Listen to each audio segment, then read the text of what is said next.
You're not feeling too well this morning, I hear. We had some pretty good times at the Malt House last night. I also heard some reports of Bangalore Polo Club, cocktail drinking, and monkey nuts being smashed on the floor. Awkward. How did you guys enjoy day one yesterday? Yeah, that was really awesome. I thought the keynotes were pretty inspiring.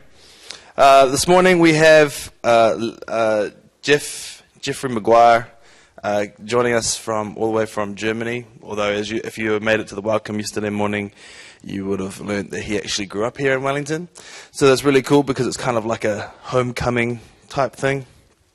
Jeff is regularly known as Jam, with a lowercase j, and is a open source evangelist for Acquia.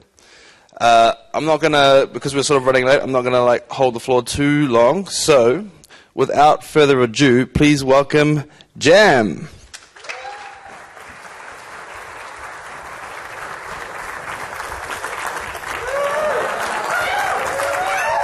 Where's my slide? I need my slide.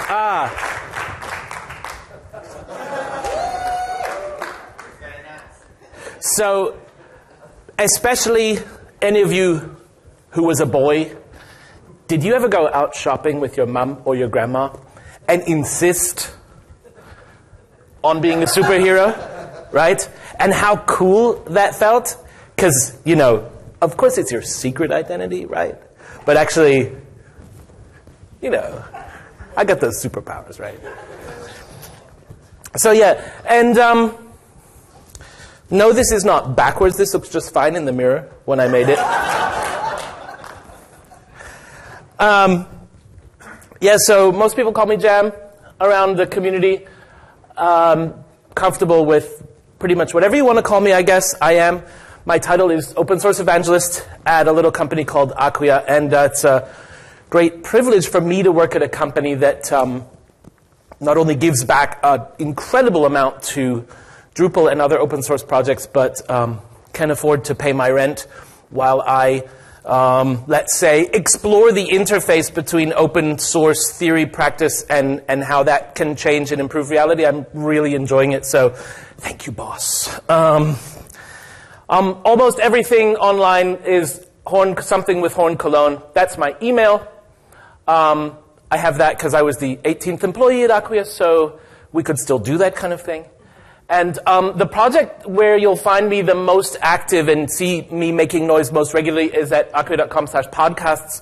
I release at least a podcast a week, been doing a lot of videos, have done some great conversations with really, really interesting people from our community, and like Larry, like Lee, and a lot of other people. I've got some great things coming up, conversations with people from the Symphony community who I've been meeting lately. So I really enjoy that. I'm really proud of that. And, please listen if you can. How many of you thought I was going to be doing this today? Yeah, you were hoping, right? What you didn't know is that we have a little thing in Cologne called Carnival, and this is my favorite costume, and as soon as I saw the motto, I knew I was going to have to do this. So who knows Captain Hindsight? Yeah. If you've got superhero in the theme, Jam's going to do this, this stuff. So let me just read my note from back here. Oh, where did that go? It didn't save it. So I want to talk about some stuff and some things. I want to talk about, so very, very loosely, Drupal's got superpowers, and I'll point out some things that I think are kind of like superpowers, but this is a very, very rough and ready analogy.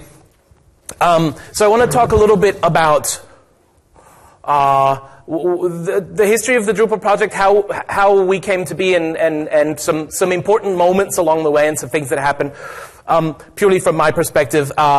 Where we are now, not very much about this. Larry said, we power 2% of the web. We are a force to be reckoned with, probably the largest, probably the most active open source community there's ever been.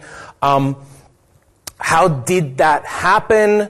Some of our superpowers, why we've succeeded so far, and just a tiny bit about what Drupal 8, because Larry also took care of that, and where we're going, what the future could be. So you have to think back, okay? Drupal started as a bulletin board to share a test DSL connection at a student dorm in Antwerp. And so some friends wrote some bulletin board software to talk with each other. And now Dries and his friends made this thing, and it worked well, and open source had become a term a couple of years before that. But you think about what we don't always realize is that the world that we were in 2001 when Dries open sourced Drupal, okay? Jim Alchin was saying, open source is an intellectual property destroyer. Oh, hey, I've got notes here. Right? And I can't imagine something that could be. So, how many people make their living by using open source software in the room? Hey, so that's kind of a superpower, right? Let's make a free thing that helps us survive, right? A guy I really, really admire, and I'm really trying to meet, if you're watching, Jim, call me, is the executive director of the Linux Foundation. And he said this in 2005, I acknowledge immediately that the world is changing, that Microsoft is changing. They've got a new generation of managers who grew up in open source. And, you know, Drupal really runs great, and a lot of open source technologies run great on Azure, etc. And I'm kind of keen to see what the company turns into now, but it's too good a quote to pass up, especially after the last one. So, 2001, software gets open sourced. People actually notice it. And who knows who that is? Who besides? Hey! And who knows what Dean Space was? It was pretty much the first, or one of the very first Drupal distros, right? If you were working for the internet candidate, Howard Dean running for United States president, you could get this package of software and make your own site and organize your own events and do fundraising and send out emails and stuff with Dean Space. And Dean Space, you know, so the first thing that Drupal does Drupal does well is community, right? And user-generated content and all that stuff. So we started as a community software, and that's really in our DNA, right? Drupal is still extremely popular in political campaigns and activism of all kinds. Amnesty International uses Drupal. And it does serves all sorts of public service functions. So I think it's got a real role in making the world a better place. And that started here.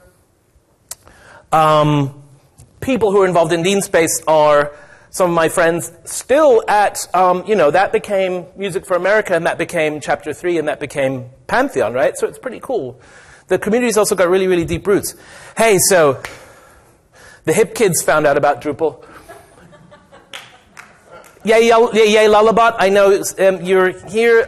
So mtv.co.uk, right? Now Drupal's really extremely important in media, right? And I think it was certainly a very early seed when Lullabot built this project. And who knows Robert Douglas?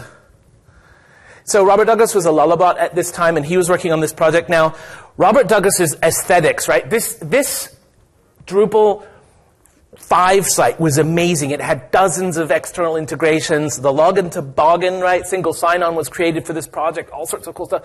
And every page you loaded came up with a different background. They had different layouts. It was really bright. It was really colorful. He turned off all CSS when he had to work on the site. He had a white screen and, blue links, and that was that. So, but, that's Robert. So things were getting rolling. We had a cool company. We had a podcast. We had stuff moving. People had started to hear of it. Companies started. Bright did Drupal as a platform. Right now, that you could. It didn't work out, but they had a massive installation of Drupal sites, and you could just instantiate them, and that was awesome. And Rain City Studio was doing really, really cool designs. So what was happening?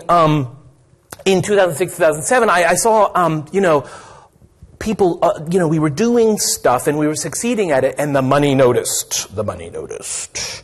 And there was a very difficult time trying to there was a schism in some ways, like, oh, you're earning money with that. That's not pure, right? And there was Drupal got this question right really early, though, because I met people from some other projects where it's just absolutely, it's not cool if you're making money doing the project, because you have to do it for like totally idealistic reasons. And even though Drupal people are really idealistic, we've accepted that it's really even cooler to be idealistic and pay your rent at the same time.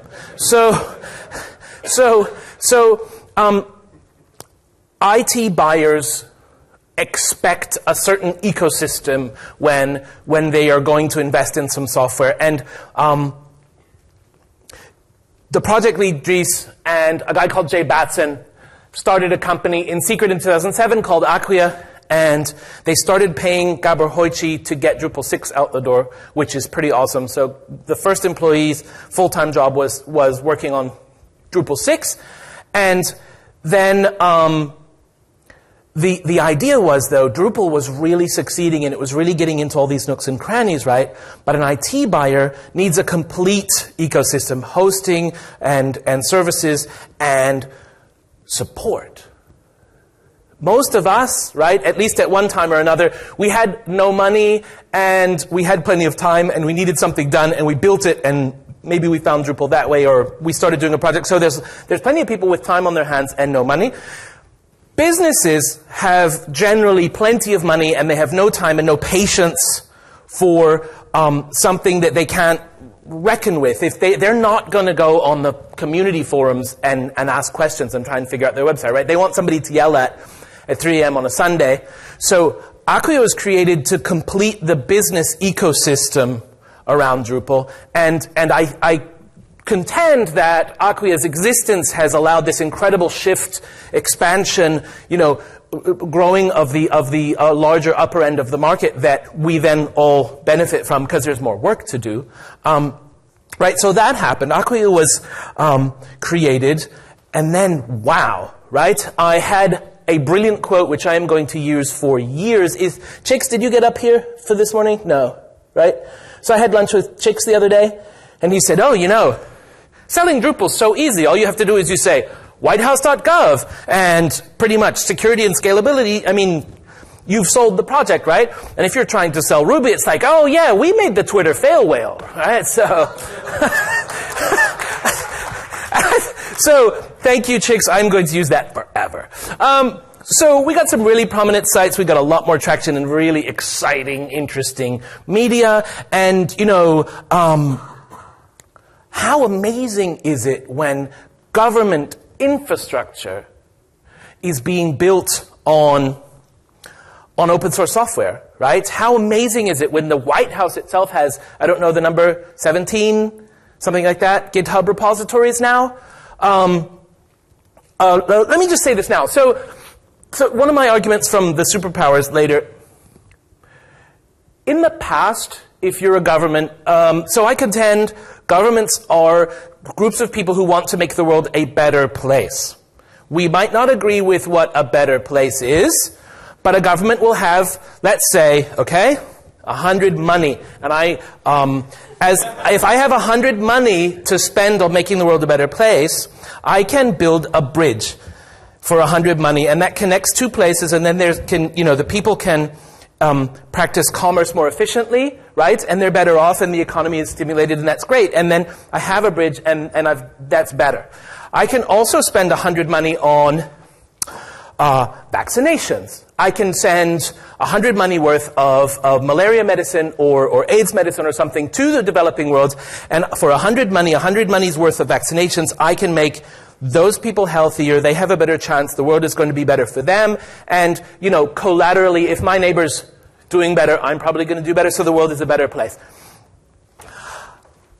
I can spend 100 money on bombs, and I can flatten some place for 100 money's worth. Now, this is not my style, but if you're a government, a better place. Okay, I'm just saying, these are practices. Yeah, you can build infrastructure, you can help people, you can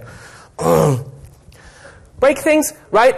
But once you've spent 100 money, you're done, and the money's gone, and that's it. And this is what's called an economy of scarcity. When you make something, you use it up, it's gone, right?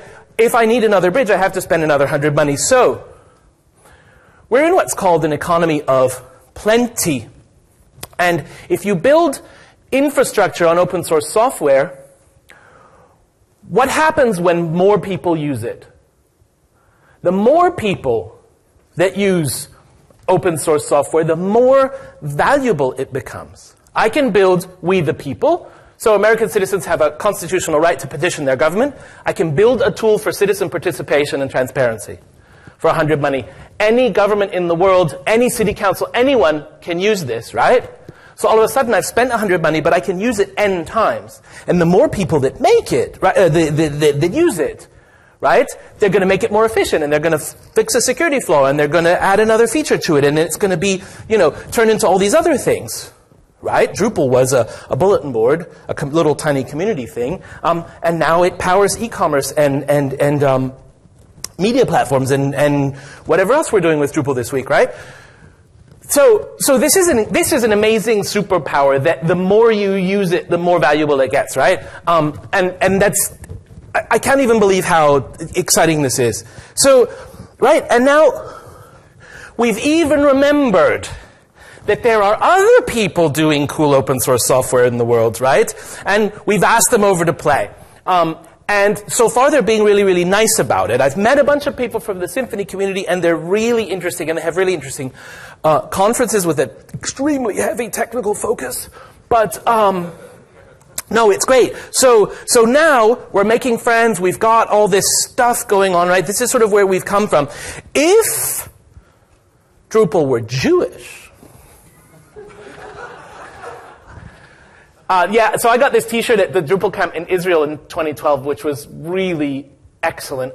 We could have a bar mitzvah, right? That would, or a whatever, bar mitzvah, I don't know. There's not a neutral gender in Hebrew, but, wouldn't that be funny?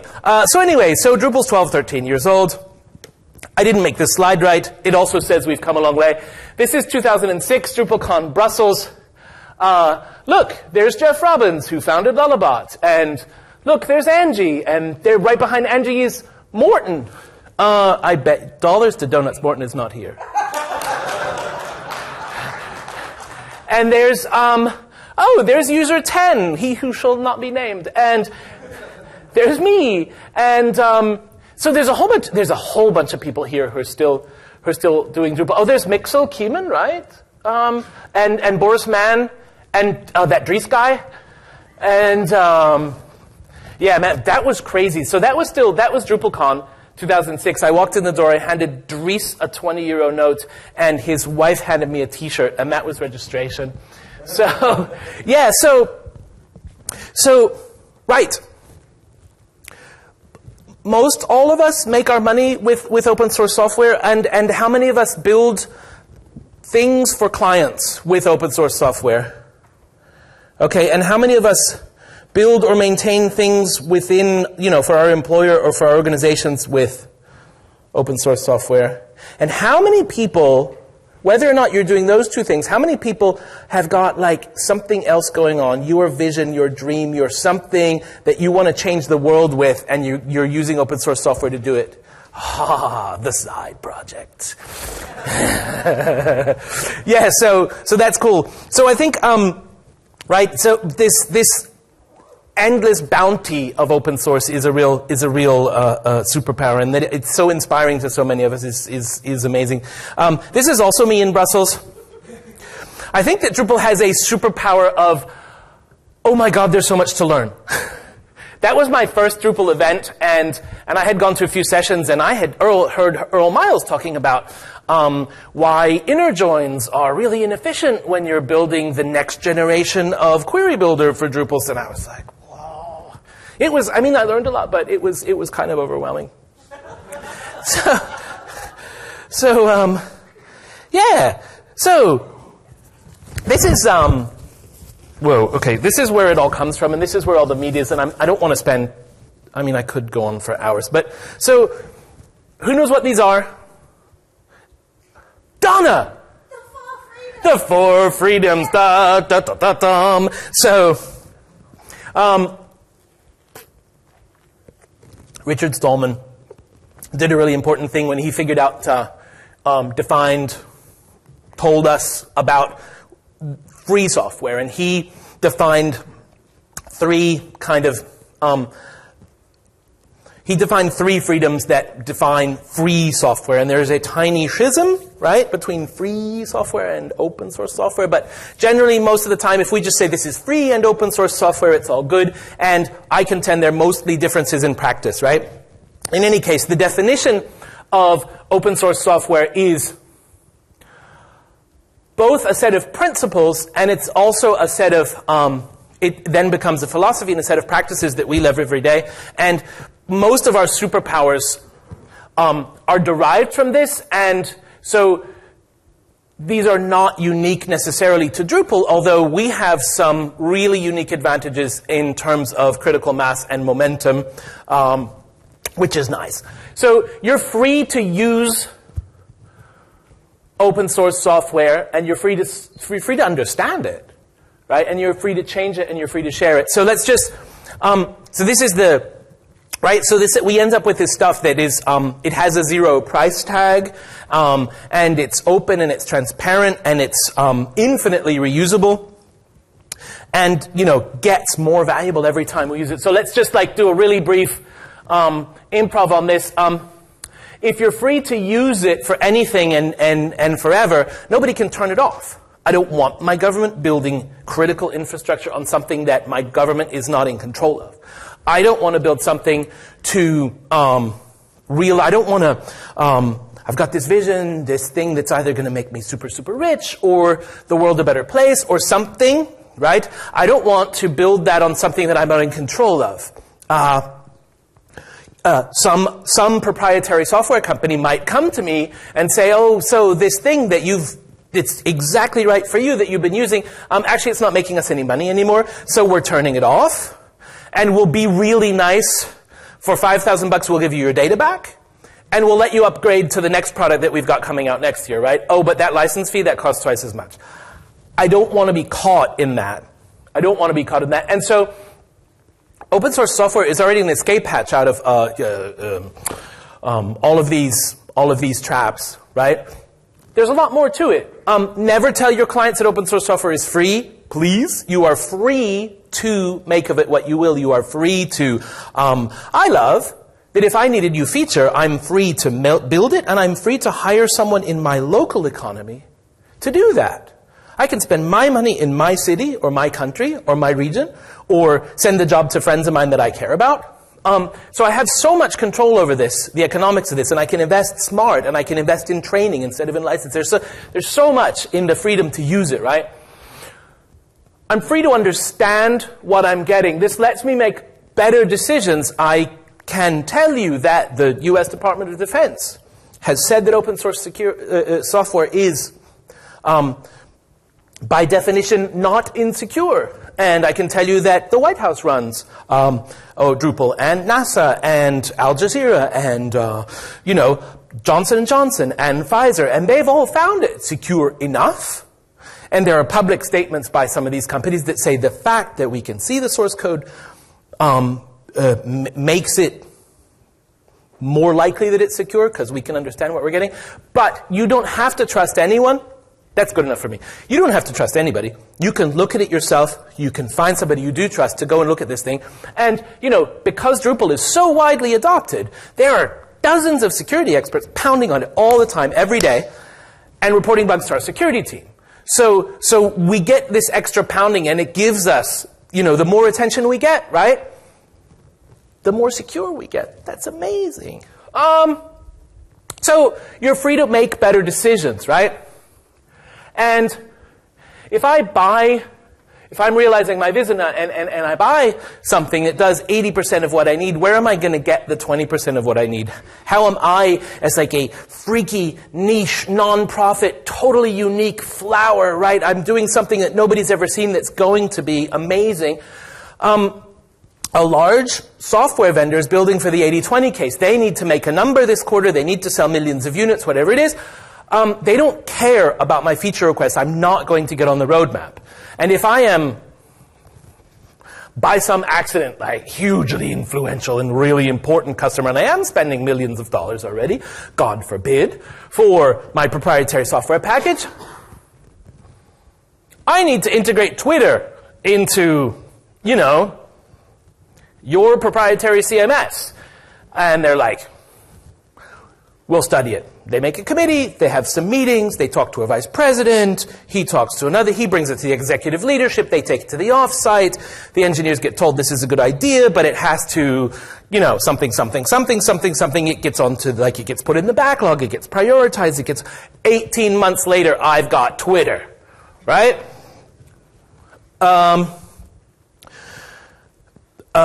Google font face. Google at font face, right? The first time we could start to use interesting looking fonts online a couple of 3 years ago. How long did it take to have a Drupal module released and in use after Google made at font face public? It was about 24 hours. Yeah. Pinterest hit 10 million unique visitors in February 2012, and there were 25 fully integrated Drupal sites with Pinterest fully integrated in April of 2012. So we've got this amazing agility, right? Because we're allowed to make it what we need it. We're allowed to make exactly the tool set that we need it. We are all also a community of practitioners on the front lines of technology today, on the front lines of business today, and water runs downhill. If I need Twitter integration, you are going to need Twitter, and you are going to need Twitter too. So somebody's going to get to it. Somebody's going to be brave enough to write the first module, get it out there, we can find it, work together to make it better, to run, you know, add more functionality, keep up with the APIs. But we can do that together, and it's amazingly fast, and it's amazingly efficient, right? And you know,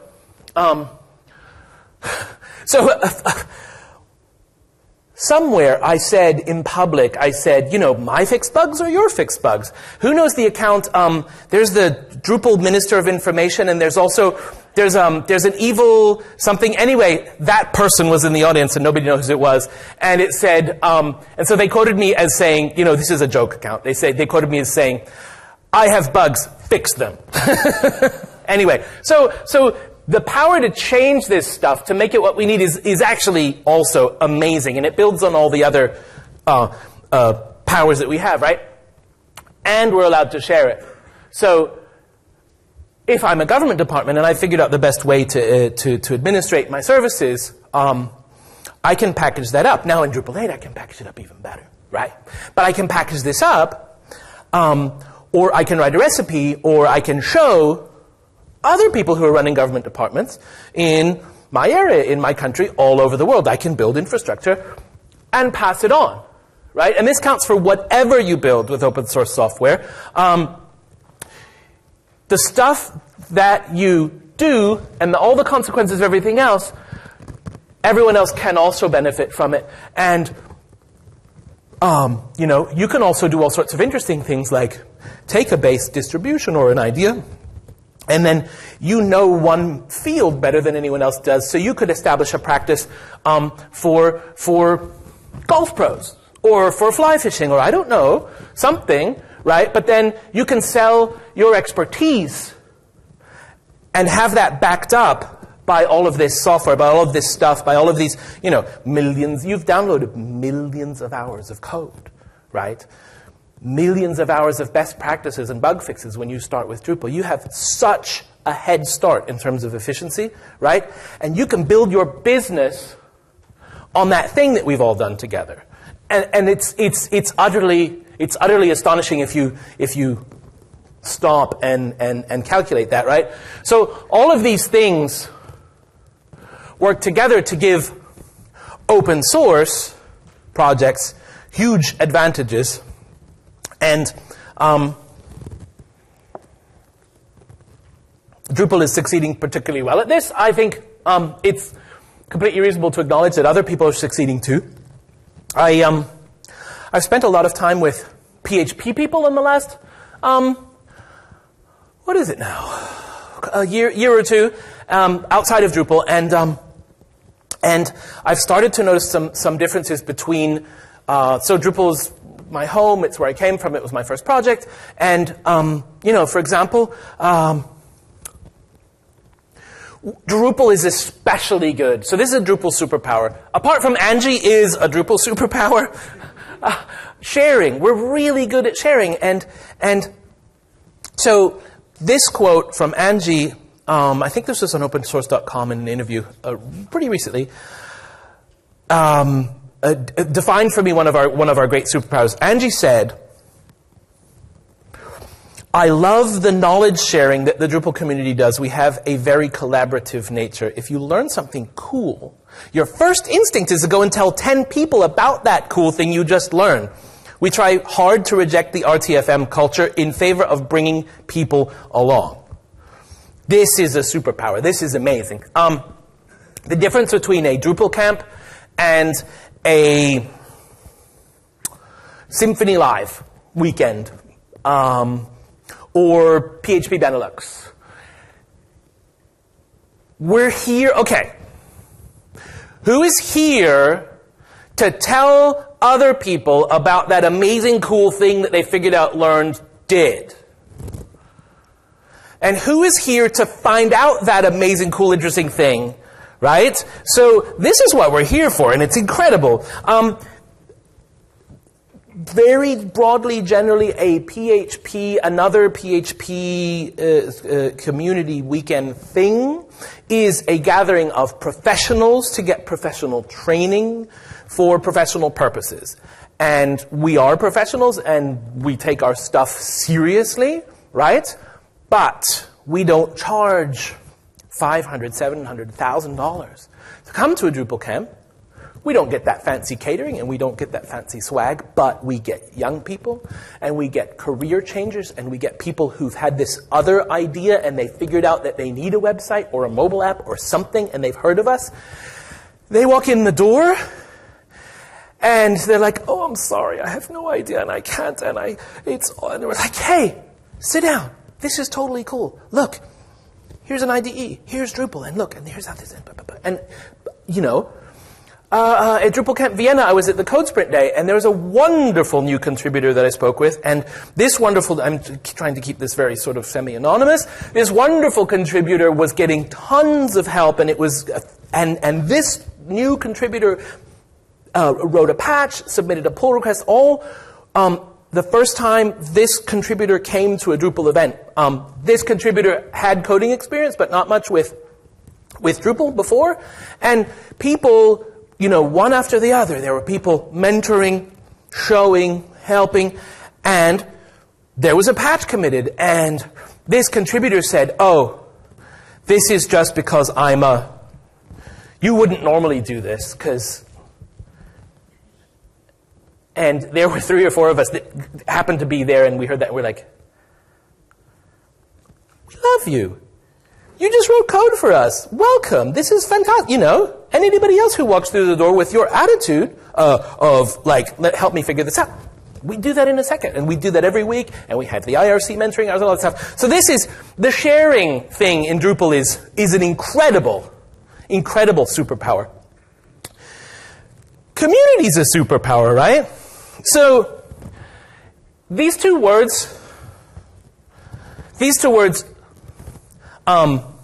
I interviewed my grandma on tape, what do you say now? No, not on camera, just audio. A couple of years ago, and I said, hey, so, what's your life advice? And I couldn't put the audio into this, but, along with saying a few things like don't get in debt and always wash your hands, she said, and remember the magic word. So, now, I thought of my grandma when I was doing this podcast interview last summer. To hear it for, people who don't know you, we need to establish, whether you've got any credibility at all, Mr. Garfield. Can you tell us, Larry Garfield, what is your first Drupal memory? First Drupal memory?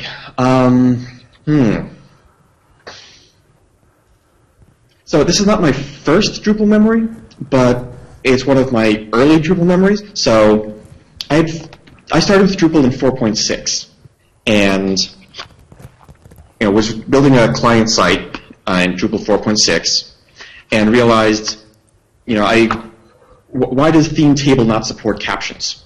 Captions are part of tables. So, okay, I know I need captions for this thing I'm working on because I've got multiple tables on a page. So I should probably do the good open source thing and submit that back. So my first patch against Drupal core was adding caption support to theme table in what became Drupal 4.7. And I'll say, this is something that Drupal culturally does very well. Posted the patch, there's a little bit of discussion. The initial patch did eventually get committed as is without any follow-ups, which is amazing, and especially these days. How many times has that happened to you in total, ever? Less than 10. But I still remember Dries, when he committed the patch. This is something he almost always does. He says thank you. It's committed this patch to head or whatever, thanks. And, okay, I'm just a random newbie dealing with Drupal, and here's the project lead saying thank you to me.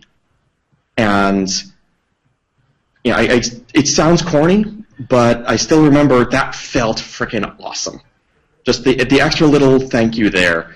That's like, okay, it was a good call to hang around with these people. That is a nice first memory. Thanks for that.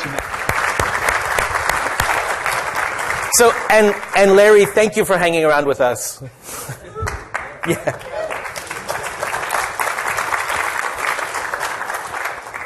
Who knows who recognizes those? Whoa! So Dan and Heike apparently just told Josh, "Oh, we got the code sprints totally covered. We're cool. Don't worry." So they showed up with a poster, and they showed up with these things. I guess they were sitting there saying, "You know what? Code sprints they can get a lot done, but they can kind of suck, because sometimes you walk into code sprints, it's like, oh, there's some people and there's a whiteboard, and then you have to investigate and understand, and maybe there's a project you're interested in, maybe there isn't." And I've seen enough code sprints where there's one guy who's written his little sign, "I'm working on such and so," and then he's by himself at a desk, and it's really sad. But look at this. This is role-based, actionable, bite-sized tasks that you can do. Some of them really quickly, some of them might take you a long time. And there's bonus activities, and you get a little badge, right? There's intrinsic notification. Yay! Who got badges? Right. How? Right? And they're wonderfully structured, and they're wonderfully thought out, and they tie into the Drupal ladder, and it's just like, wow. Our community inspires this sort of stuff and allows this sort of stuff. And I recorded a nice interview with Dan and Heike, and we're going to release that interview with the complete source files, all the materials for this, so that we can take them and customize them and pass this on to other people. So thank you for that.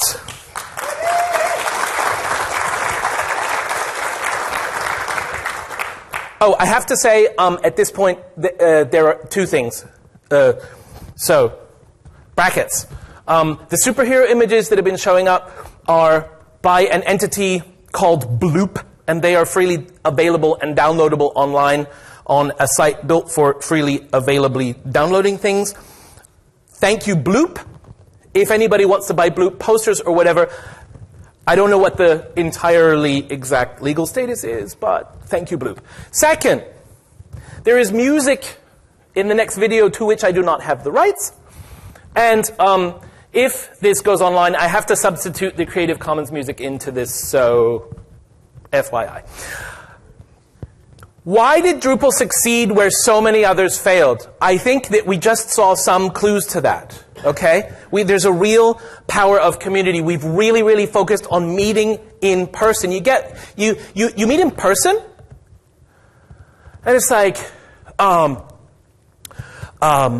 I'm not pointing at anybody here, but it's like, that part, you know, he's just got a young baby and he's not getting much sleep. She's having trouble at home.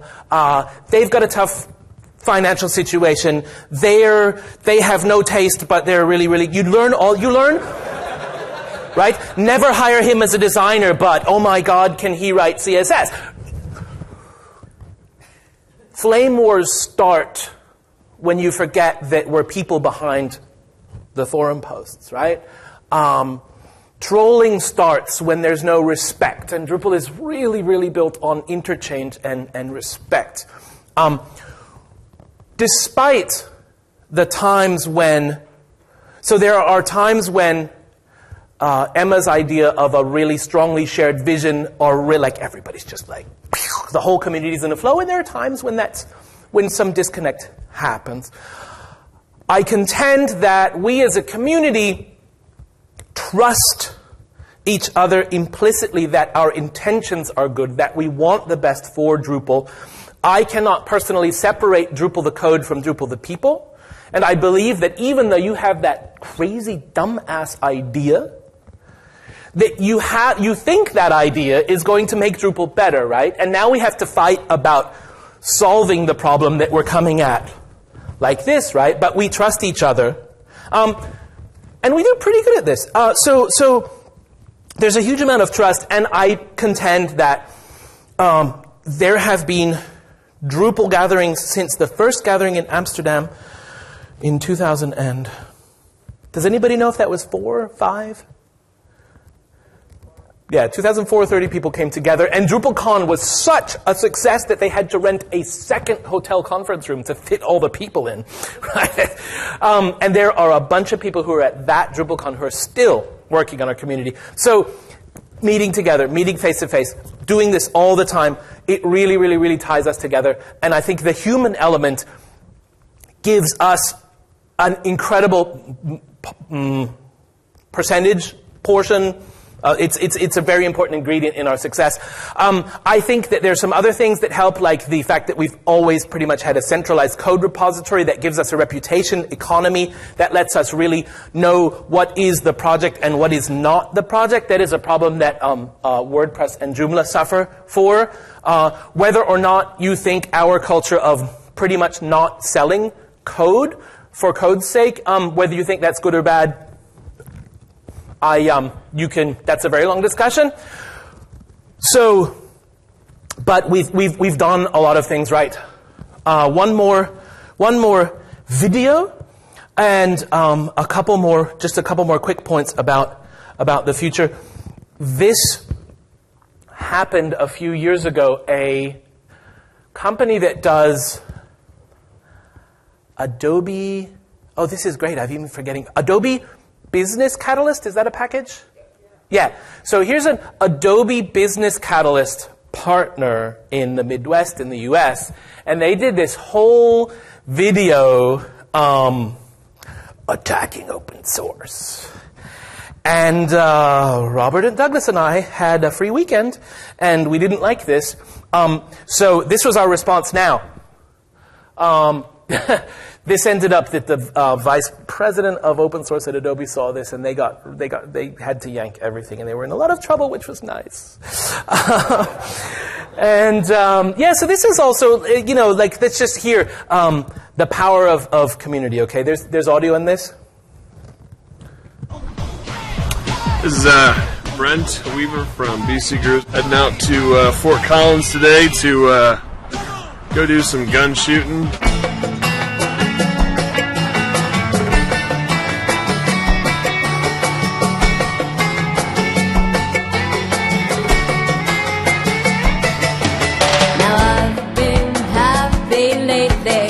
Thinking about the good things to come, and I believe it could be something good has begun.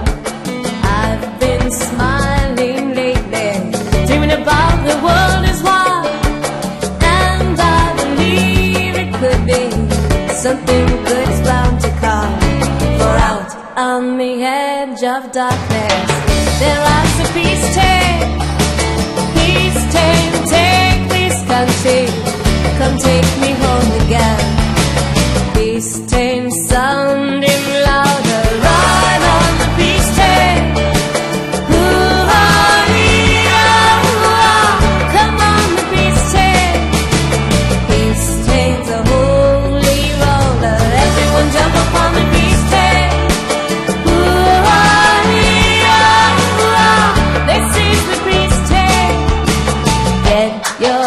bags together. Come bring your good friends too, because it's getting nearer. Soon it will be with you. Come and join the living. It's not so far from you, and it's getting nearer. Soon it will all be true. These train sound. We've got some very specific targets that we plan on shooting today. This is going to be a lot of fun. Come on, the peace train.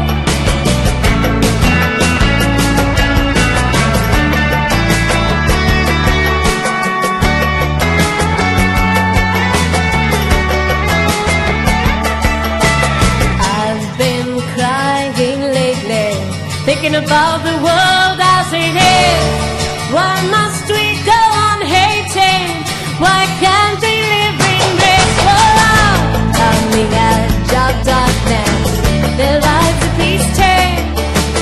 Peace train, take this country, come take me home again. Peace train sounding louder, right on the peace.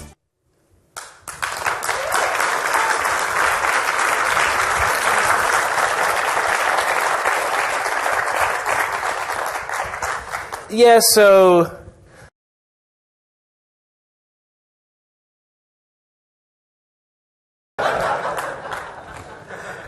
I made that. I made that, and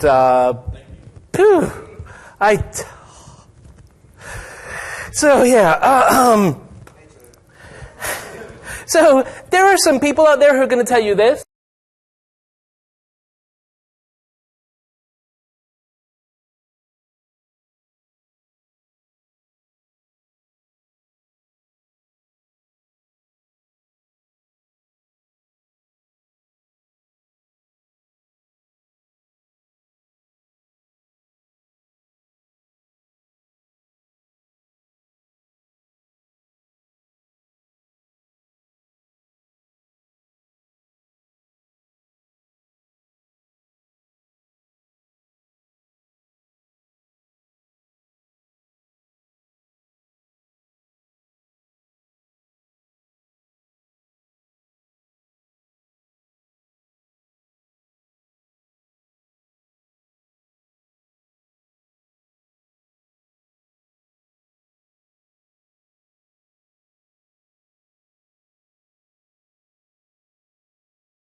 Does anybody know Vincenzo De Bono? Yeah, so Vincenzo is an Italian high school student. He might have graduated by now, who's been blind since birth. And he uses Drupal to run his own website. It's called Ti Tengo d'Occhio. And that means I've got my eye on you. And it's a website that promotes accessibility on the web and in software. And on that website, he keeps a blacklist of other websites and applications that are not accessible.